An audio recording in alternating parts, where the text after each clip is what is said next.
O salão parecia um aquário caro, onde o oxigênio tinha dono. Lustres derramando ouro falso, violino domesticado, risos treinados para doer pouco e Isadora entrando 2 passos atrás das irmãs, como quem atravessa um corredor de espelhos que distorcem o valor de tudo, menos o da crueldade. Clara, Júlia e Mariana exibiam sorrisos de vitrine, enquanto diziam aos conhecidos que a família precisava se reorganizar depois da perda dos pais. Mas o que as taças refletiam era outra coisa. Contratos com nomes bonitos e cláusulas que amarravam a vida de Isadora por dentro. Tutela operacional, assistência vitalícia, gestão de imagem e no rodapé a lâmina afiada. Sessão de agenda, voz e lucros, tudo assinado em nome de proteção de legado de patrimônio. As pessoas aplaudiam a filantropia, as irmãs ensaiavam a compaixão, o mestre de cerimônias usava luvas brancas e Isadora, vestida de convidada, aprendia na marra como é ser lote. A primeira oferta veio como veneno cortês, uma piada elegante, e alguém sussurrou, é pro bem dela. Como se o bem de alguém coubesse na boca de quem lucra com o silêncio. A segunda oferta trouxe números do tipo que deixam marcas na parede e manchas na alma. E Isadora tentou respirar, mas o ar parecia cobrança. A terceira ergueu um riso metálico, desses que medem gente como se gente fosse metro de seda, e os olhos na plateia pesaram sobre sua pele como moedas frias, como se o corpo pudesse pagar a conta do que a inveja das irmãs não conseguia resolver. Foi então que um homem atravessou o salão sem pedir licença à etiqueta, de terno escuro e paciência de quem sabe a diferença entre preço e custo. Henrique Alcântara, daqueles nomes que os jornais pronunciam em voz baixa, conhecido por comprar silêncio quando preciso, mas naquela noite disposto a comprar o contrário. Ele não levou dinheiro à mesa, levou história.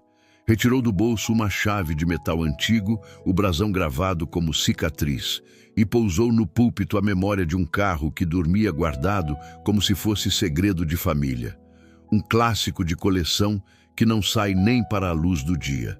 Eu troco isto pela liberdade dela, disse baixo, a ponto de a frase parecer oração, e as taças pararam no ar como pássaros assustados, porque o salão está acostumado a entender números, não a entender renúncias. Clara tentou rir, mas o riso vacilou. Júlia pediu tempo. Mariana calculou vantagens, e o martelo, pela primeira vez naquela noite, tremeu como quem percebe tarde demais que certas mãos não deveriam segurar martelos. Isadora não entendeu de imediato o que significava trocar um carro de história por uma vida insultada, mas o corpo entendeu antes dela. E o nó na garganta desatou uma fresta de ar. E o coração, ainda que ferido, encontrou um ritmo que não obedecia à orquestra. O mestre de cerimônias pigarreou o costume, citou regras, cochichou com as irmãs e a palavra liberdade riscou a sala como um fósforo, iluminando os cantos onde a inveja guardava desculpas. O martelo desceu e não houve aplauso, porque a plateia que bate palma para qualquer espetáculo não sabe o que fazer quando a cena pede vergonha. Do lado de fora, a cidade respirou por Isadora, e dentro do carro que a levou para a cobertura de vidro, o silêncio já não era punição, era cuidado. Água morna em copo de verdade, uma manta sobre os ombros, o violino calado para que o peito pudesse falar. Quando Henrique acendeu apenas um abajur, a luz não fez pose, fez abrigo, e Isadora não disse obrigada, como quem paga uma dívida. Disse como quem recusa a mentira de que gratidão apaga humilhação. Obrigadas não cobre o que elas fizeram comigo. E a frase ficou entre os dois como lâmina limpa, não para ferir, para cortar o que sobra da farsa. Ele não discutiu, não ofereceu conselhos de rico, abriu uma pasta com dedos que sabiam ler detalhes e apontou as linhas miúdas do contrato. Aquelas palavras que parecem inofensivas até que a vida descobre o que elas custam. Me diga o que você quer transformar em prova, pediu. E nesse pedido havia uma escolha que Isadora nunca ouvira das irmãs: a de ter voz. Ela respirou fundo, a mão ainda trêmula sobre a xícara, e percebeu que a mesma noite que a reduzira a um número lhe devolvia agora um contorno, e não um contorno qualquer, mas um que nascia dela e não do desejo alheio. Quero que tudo o que fizeram comigo precise ser dito em voz alta, respondeu. E, enquanto a cidade lá embaixo mastigava buzinas e luzes, o elevador ao fundo soou uma nota breve, metálica, lembrando que há portas que se abrem sozinhas quando a verdade resolve chamar o próprio nome e que certas histórias começam, de fato, no dia em que alguém aceita parar de pedir licença para existir. A madrugada tinha aquela luz mansa que não julga, e talvez por isso Isadora finalmente respirasse, sem pedir licença, sentada na ponta do sofá com a xícara entre as duas mãos, como quem segura um pedaço de chão. A vergonha ainda ardia, a humilhação ainda fazia barulho no peito, mas havia também uma linha nova se traçando por dentro, e ela percebeu isso quando disse, sem tremer, que não queria vingança cinematográfica. Queria recuperar a capacidade de escolher e queria aprender a se tratar com a mesma delicadeza que nunca recebeu das irmãs. E Henrique, que costumava resolver o mundo com papéis e cheques, entendeu que naquela noite o mais precioso seria ficar sem oferecer atalhos. E por isso ele recolheu os contratos para a mesa lateral e trouxe, do fundo de uma estante, um caderno de capa de tecido desses, que parecem ter sido costurados para guardar o que não cabe em nenhum arquivo, e pediu que Isadora escrevesse 3 verdades simples sobre si mesma, antes que o sol tentasse reescrever tudo com pressa.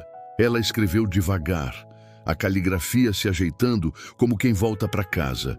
Eu não sou mercadoria. Eu não devo provar meu valor para quem me inveja. Eu posso criar um destino que não repete o delas. E ao terminar, percebeu que a raiva tinha perdido espinhos e ganhado mãos, porque agora servia para construir limites e não para ferir de volta. Lia, que tinha chegado como apoio técnico e ficou como presença humana, perguntou a Isadora o que naquele momento significaria cuidado de verdade. E Isadora não falou de processos, falou de rotina, de banho quente, de café da manhã sentado, de ligar para uma amiga que sempre ofereceu ombro e nunca pediu em troca, de buscar uma psicóloga indicada por gente que ela respeita, de voltar a cantar baixinho enquanto dobra lençóis, de guardar fotos dos pais, não como arma contra as irmãs, mas como religião de lembrança boa.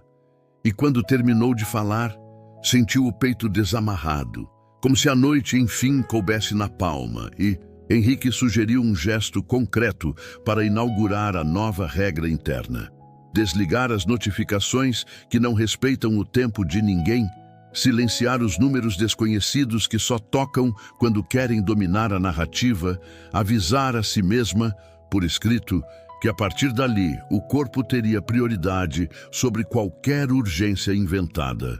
E Isadora sorriu pela primeira vez desde o salão, porque havia encontrado uma decisão que não pedia carimbo, pedia cuidado. À medida que a conversa trocava de roupa, ela começou a ensaiar em voz alta o que diria às irmãs quando as encontrasse. Não um discurso para humilhá-las de volta, mas um inventário de sentimentos que as alcançasse onde falha a pose, contar que o riso delas no leilão foi uma facada que fere a infância inteira, lembrar do domingo em que as 4 dividiram um bolo desajeitado porque a mãe errara o fermento e ainda assim todo mundo quis a parte que sobrou, dizer que a morte dos pais abriu um buraco que não se preenche com sapatos, festas e contratos e que, embora a dor dela seja diferente da ambição delas, não precisa virar guerra, pode virar estrada, se elas toparem aprender o que é respeito. Lia propôs que Isadora escrevesse uma carta curta para levar ao encontro, não para dramatizar, mas para não esquecer de si, quando os olhos alheios apertassem o coração, e Isadora aceitou, e escreveu e releu em voz baixa, e chorou de leve, aquele choro que lava a vista e deixa o rosto pronto para ver o dia nascer. Então, quando o céu começou a clarear e os prédios voltaram a parecer prédios, Henrique sugeriu que o primeiro café da manhã depois do abismo fosse inteiro, com pão na chapa do jeito que ela gosta. E Isadora riu, porque era a primeira vez que alguém perguntava como ela gostava e não como ficaria melhor na foto. E comeram juntos à mesa, sem pressa, repartindo silêncios confortáveis e memórias que não doem. E ela contou de quando o pai a ensinou a não dormir triste, se pudesse conversar antes, e que naquele dia tinha falhado, mas que não falharia 2 vezes. E decidiu, sem fanfarra, que procuraria as irmãs ainda hoje, não para se ajoelhar diante da culpa delas, e sim para dizer, com a calma que o cuidado fabrica, que dali em diante só ficaria perto quem soubesse ficar do lado. O sol finalmente entrou pela janela da cozinha e Isadora colocou a mão na claridade, como quem experimenta uma promessa. E quando a campainha tocou já em horário de gente acordada, ela entendeu que a vida não ia esperar mais e que o encontro que vinha chegando exigiria uma coragem diferente da do salão. Uma coragem sem testemunhas e sem efeito especial. A coragem de dizer não sem gritar e sim sem se apagar. E enquanto caminhava para a porta, com a carta dobrada no bolso, sentiu pela primeira vez, em muito tempo, que sua história estava exatamente do lado de dentro do seu próprio peito. O corredor pareceu mais estreito quando Isadora abriu a porta e viu Clara, Júlia e Mariana do outro lado, maquiagem de quem não dormiu perfume, de quem tenta enfeitar o que quebrou. E por um instante, as 4 ficaram ali em silêncio, como se a soma de todos os domingos antigos coubesse naquele vão. Isadora sentiu vontade de recuar. Mas a carta no bolso lembrava que amor próprio também se escreve em reunião de família. Então, ela os convidou a entrar, pediu que deixassem os celulares na mesinha da entrada, por respeito. E foi a primeira vez que as 3 obedeceram sem discutir, porque havia na voz de Isadora uma firmeza nova, não violenta, apenas inegociável, e sentaram-se ao redor da mesa da cozinha, onde o cheiro de café empresta coragem a quem precisa falar do que nunca foi dito. E Isadora, com a xícara na mão, lembrou que não faria discursos nem acusações intermináveis. Faria frases inteiras que coubessem no ouvido de quem ainda tem defesas. Então, começou pelo começo, dizendo que doeu ser conduzida como boa ação para um lugar que cheirava a venda. Que mais doeu ouvir o riso das 3 em sincronia, no momento em que a palavra tutela matou a palavra irmã. Que doeu ainda mais perceber que a beleza dela sempre fora tratada por elas como ameaça, quando no fundo sempre desejou ser ponte. Clara não agradeceu a honestidade, tentou uma justificativa cansada. Você sempre teve tudo. Isadora respirou fundo como aprendera de madrugada e respondeu sem elevar o tom que o que ela sempre teve foi afeto, e que afeto não é privilégio, é responsabilidade de quem recebeu para compartilhar, e que as 3 poderiam ter pedido ajuda em vez de forjar um contrato que costura feridas com linha de arame. E Júlia, mais frágil, deixou a mão escorregar sobre a mesa como quem quer um toque sem saber pedir.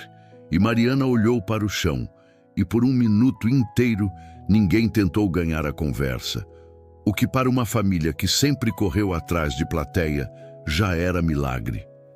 Isadora então tirou a carta do bolso, desdobrou e leu trechos curtos, deixando que cada palavra achasse o seu lugar na sala. Contou de como aprendeu a se calar para que as 3 brilhassem sem se sentirem ameaçadas, de como o riso delas no salão costurou no peito dela a certeza errada de que ela valia pouco, de como o gesto de Henrique, por mais inusitado, acendeu uma luz onde só existia escuro, e ensinou que há valores que não cabem numa tabela, e que por isso mesmo ela não voltaria a pisar onde tivesse que diminuir de tamanho para caber. Clara encarou uma fotografia antiga na parede, as 4 crianças num quintal com roupa de domingo e joelho ralado. E por um instante, a expressão dela perdeu o verniz. E a menina de antes atravessou o corpo da mulher de agora e foi a primeira fissura do orgulho. Isadora não aproveitou a brecha para esmagar, aproveitou para propor que, se quisessem, poderiam recomeçar, mas um recomeço em que cada uma respondia pelo que faz, sem tutela disfarçada de cuidado, sem acordos que amarram uma para segurar a insegurança das outras. Um recomeço com terapia de família, se topassem com silêncios respeitados, se precisassem com distância saudável, se fosse o único caminho possível. E não havia ameaça na oferta, havia condição de respeito. Júlia chorou primeiro, um choro tímido, desses que ainda pedem licença para existir, e disse que teve medo de virar figurante na própria vida e que tudo saiu do trilho quando confundiram inveja com divisa de pertencimento. E Mariana, num sopro, confessou que a ideia do leilão nasceu como brincadeira amarga que os dias endureceram e que, ao perceberem que dava para transformar a beleza da irmã em moeda simbólica, esqueceram que amor não circula em leilões.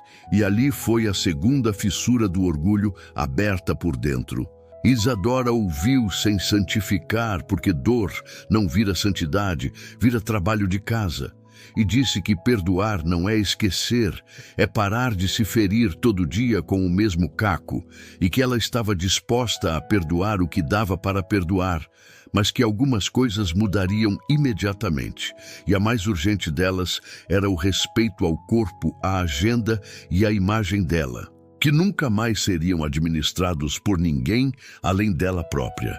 E que, se um dia voltassem a trabalhar juntas em algo, seria porque escolheram, e não porque alguém escreveu num contrato com letra elegante. E então, como quem devolve uma chave sem discurso, Clara tirou do bolso um pequeno anel que pertencera à mãe, guardado por egoísmo orgulhoso, e colocou sobre a mesa com a mão trêmula. E Isadora pensou que talvez os objetos também saibam o caminho de volta quando a gente aprende a chamar as coisas pelo nome. E quando o relógio da parede marcou 1 hora de conversa, a casa parecia maior do que quando começou. E ainda assim cabia mais uma verdade, a de que recomeçar machuca. Mas machuca menos do que insistir numa mentira, e foi nesse instante que o interfone tocou com a voz de alguém anunciando um buquê sem remetente. E Isadora percebeu na nota leve do próprio coração que ainda existiam pedaços de si pedindo colo, e que o próximo passo seria aprender a acolhê-los sem terceirizar a própria vida, mesmo que para isso tivesse de caminhar por um tempo na delicada solidão de quem finalmente se escolhe. O buquê era de jasmim, com cheiro de quintal depois da chuva, e não tinha remetente porque não precisava. Bastava o cartão pequeno preso com fita simples, para lembrar que respirar também é um direito. Letra de Henrique, que não exigia resposta, e Isadora encostou o nariz nas pétalas, como quem testa um pedaço do mundo, e percebeu que a lembrança boa não tem obrigação de apagar a ruim, só de abrir espaço. As irmãs ainda estavam na sala, cada uma com sua teimosia, tentando caber na cadeira certa. E Isadora sugeriu que caminhassem juntas até a rua, um passo de cada vez, sem perguntas difíceis por meia hora. Apenas o silêncio de quem reaprende a existir na presença do outro. E foi assim que as 4 desceram, não como desfile, mas como gente. E a cidade, que de manhã sempre parece menos cruel, devolveu a elas um rumor de normalidade. Na padaria da esquina, Isadora pagou o café de um senhor que derrubou moedas no chão e não alcançava os dedos, gesto pequeno que ela percebeu fazer por si, porque devolver ao mundo um pouco de cuidado também recolhe cacos internos. E quando voltaram à cobertura, ela disse às irmãs que precisava ver o bairro onde cresceu, sem seguranças, sem cerimônias, sem justificativa, e pediu a Henrique que fosse junto apenas se topasse não resolver nada. Hoje eu preciso sentir as ruas com meu próprio corpo. E ele sorriu com a humildade de quem aprende a amar sem consertar. e seguiu 2 passos atrás, como quem guarda sem aprisionar.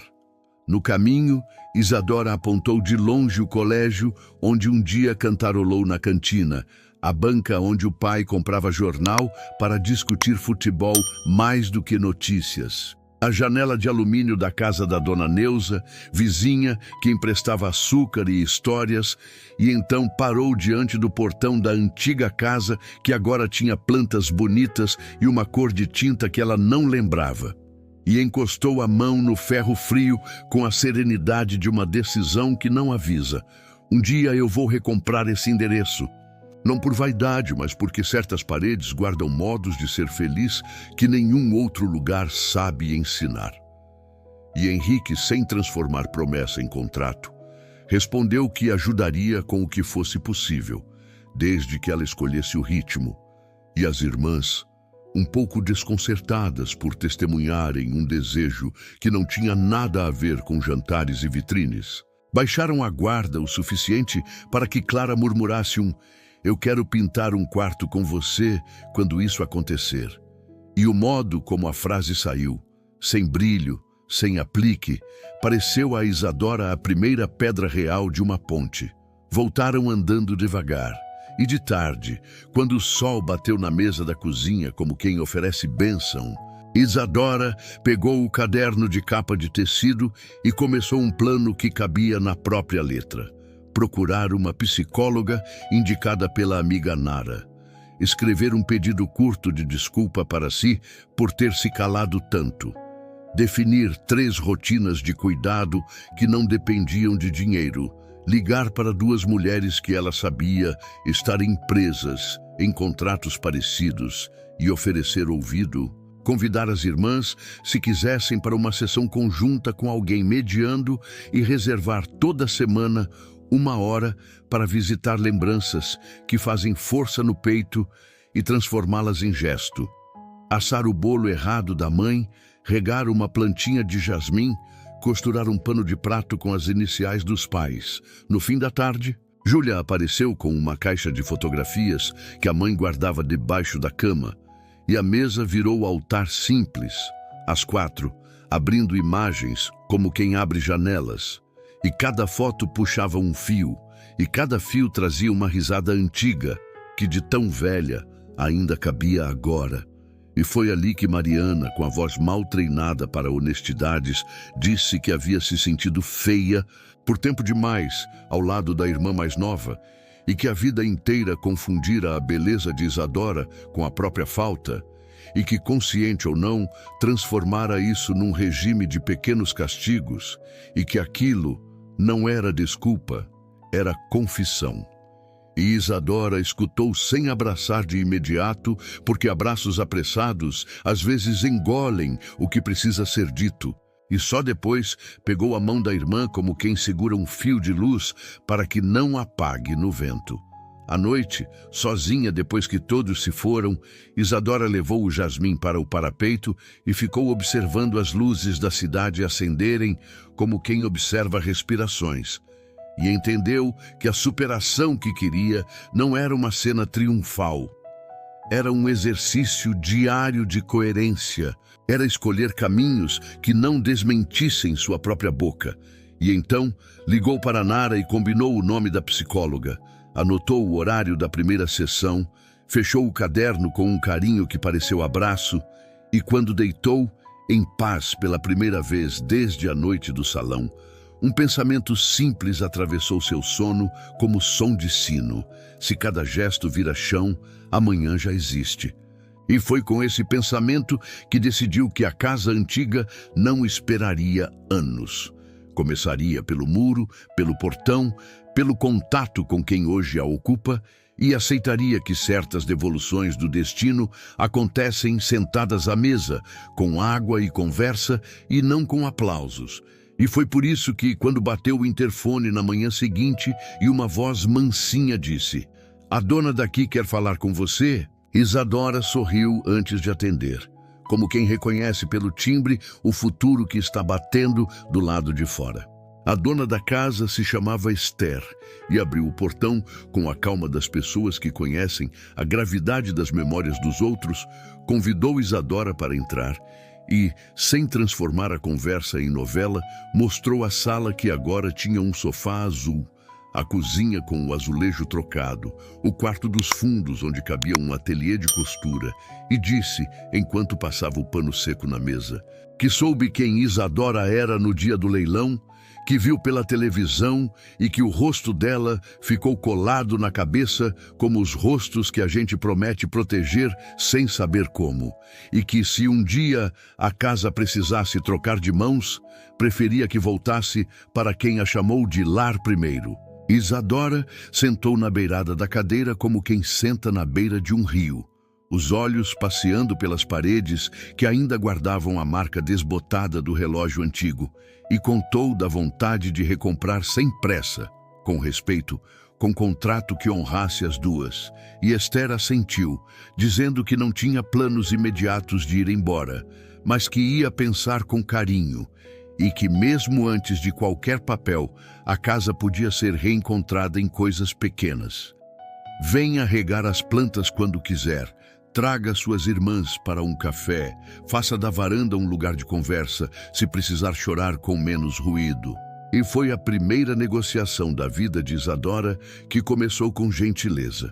Nos dias seguintes, a rotina ganhou músculos moles de esperança e ela dividiu o calendário entre terapia, caminhada com Nara, ligações calmas com as irmãs, aprendizado novo na cozinha, visitas à casa de Esther e reuniões que Henrique insistia para transformar a coragem dela em impacto, não como manchete, mas como fundo de cuidado para mulheres enredadas em contratos que sequestram a autonomia com palavras bonitas, e Isadora, que não queria virar símbolo de coisa alguma, aceitou desde que o fundo tivesse um nome de aconchego, Casa de Jasmim, e que começasse pequeno, com um café por semana, um atendimento psicológico partilhado, uma roda de leitura e, sobretudo, um arquivo de primeiros passos para quem chega ainda de mãos vazias. Clara surpreendeu oferecendo organizar as inscrições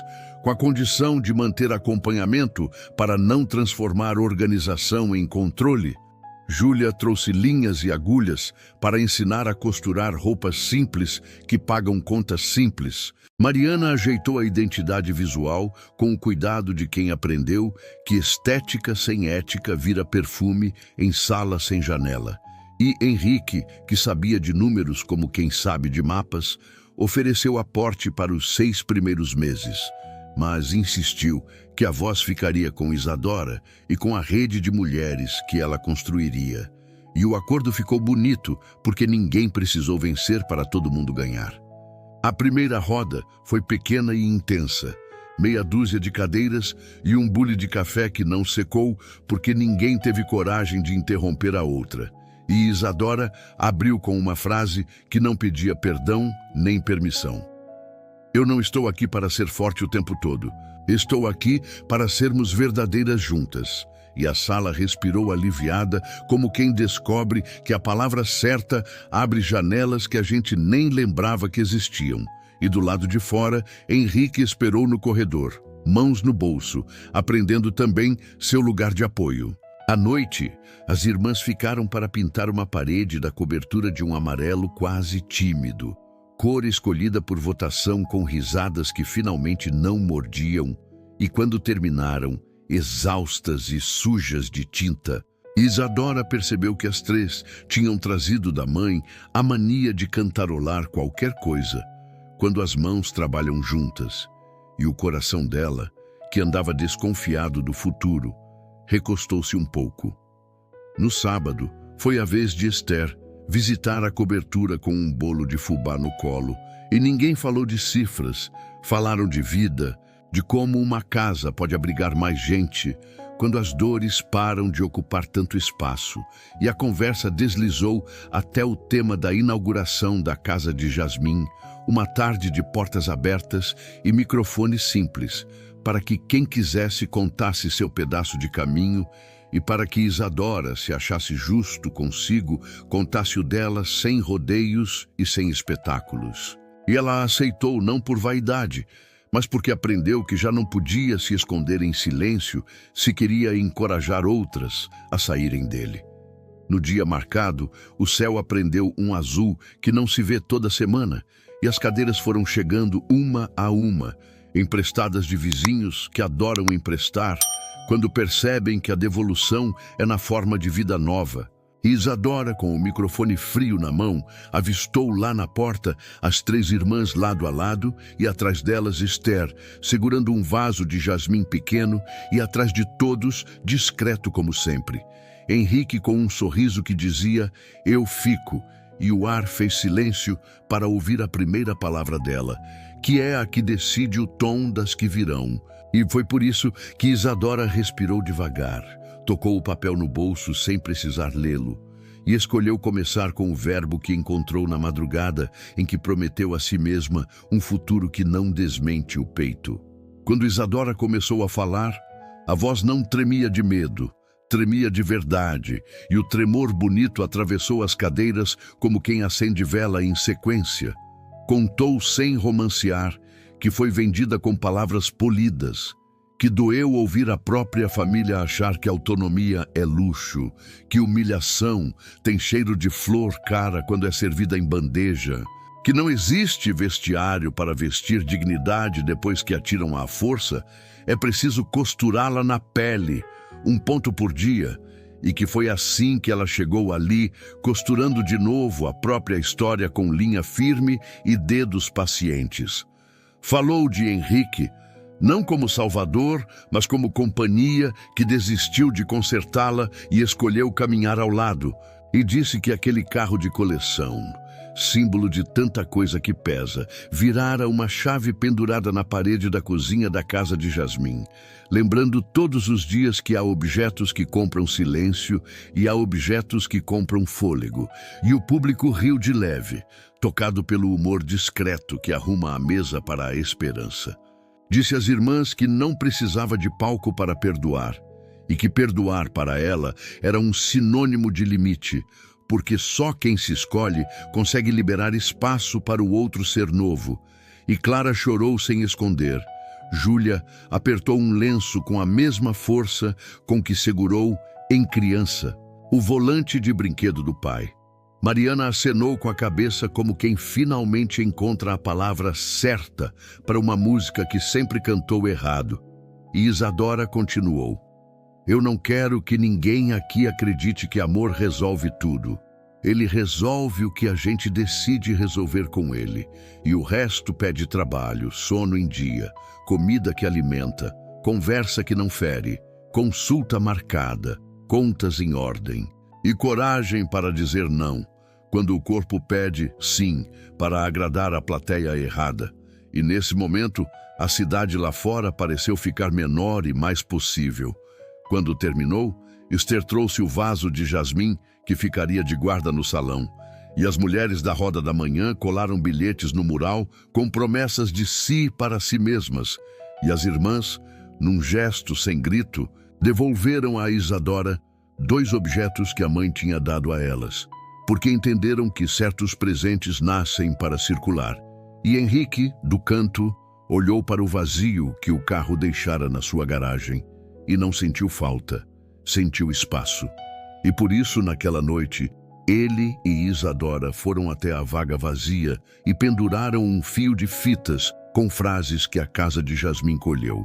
E quando o vento batia, elas faziam barulho de coisa viva, tilintando palavras como respeito, rotina, gentileza, limite, voz, e era como se uma orquestra de pequenas verdades se apresentasse para ninguém e para todo mundo ao mesmo tempo. Os meses seguintes foram de tijolo sobre tijolo, sem manchete, com beleza de bastidor. Terapia em dia, caminhada antes da agenda, oficinas de currículo, a primeira vaga de emprego que saiu da roda, a pintura do quarto amarelo na cobertura com a assinatura torta das 4, a visita semanal à casa de Esther, que começou um processo sereno de mudança, e Quando se sentiu pronta, assinou o que precisava assinar com a naturalidade de quem sabe que documento também pode ser abraço, e a casa voltou para o nome de Isadora sem fogos, com bolo de fubá e janela aberta, e a varanda virou o lugar onde os domingos antigos voltaram a caber, e o portão, antes frio, aprendeu a reconhecer o passo de quem volta por amor e não por saudade do que dói.